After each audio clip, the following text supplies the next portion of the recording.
Every Big 12 team has a weakness, and if exploited, can lead to total destruction and downfall. It's the Achilles heel. And today on College Football Mafia, me, the WildUte, will take you through the total Achilles heel of four of the Big 12 contenders that are favored to compete for the Big 12 title. And that is the Utah Utes, the Oklahoma State Cowboys, the KU Jayhawks, and the West Virginia Mountaineers. This video ain't about what they do right. They do plenty right. We're going to dig deep into the greatest weaknesses on these teams that might take them out from contention. Let's jump into it. First off, the Utah Utes. Achilles heel, interior offensive line. Guys, in 2023, the offensive line, passing-wise, was pretty atrocious. 95th in the nation in pass completion percentage allowed in 2013. Guys, 117th in passing yards per game. Utah must ignite the passing game because the passing game and that offensive line play is a total weakness. The second thought here, too, is after losing two of the offensive linemen, Keaton Bills and Satawa Lamea, to the NFL, the Utah offensive line is going to need to gel in order to protect Cam Rising this year and for the Utes to go on and do what they want to do and win the Big 12 championship game. You know what? If you look at it, a lot of these things can be chalked up to quarterback play last year. Bryson Barnes, walk-on, was playing all year. He struggled mightily in the pass game, but still, that pass protection, that interior line wasn't great. It must improve, and it could be the Achilles heel of Utah if Rising isn't upright all year long. Next up, Oklahoma State, the Cowboys. The Achilles heel is the secondary. There's two things to focus on for the Oklahoma State Cowboys. Number one, get off the field. Get off that field. Last year, 99th in the nation. There's only 130 teams that we're looking at here. 99th in third down efficiency. They could not get anyone off the field. They were hemorrhaging first down after first down after first down. 111th in the nation in first downs allowed. That secondary has to lock down, especially on third down, to get the Cowboys off the field. A second part of this Achilles heel for the Cowboys, stop giving up yards, hemorrhaging yards. 122nd in the nation in yards allowed.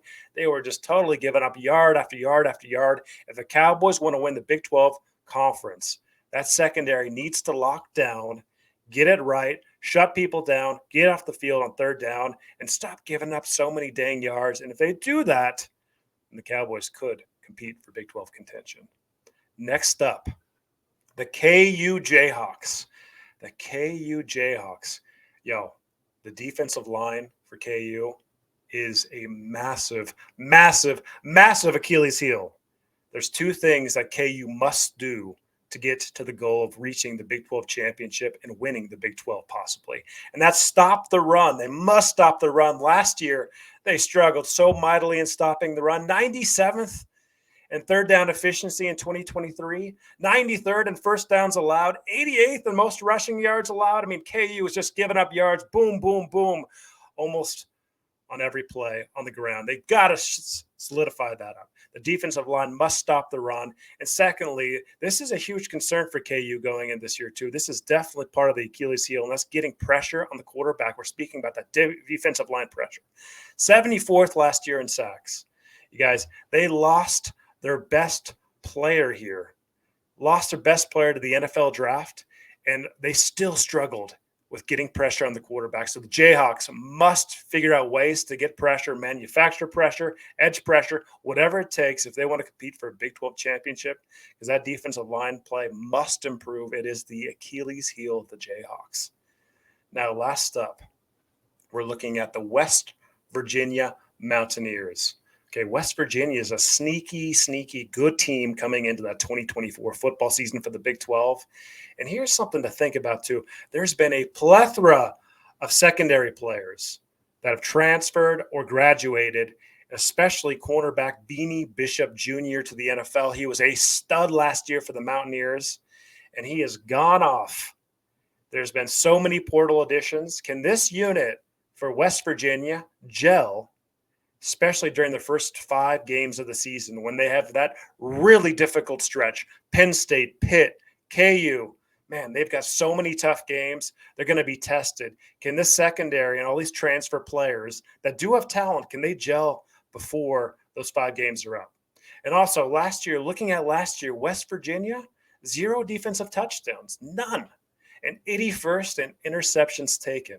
81st. So really, this West Virginia secondary must improve its playmaking, make more plays, jump more routes, get more picks, get into the dang end zone, because that secondary play is going to dictate that West Virginia season. So secondary is West Virginia's Achilles heel.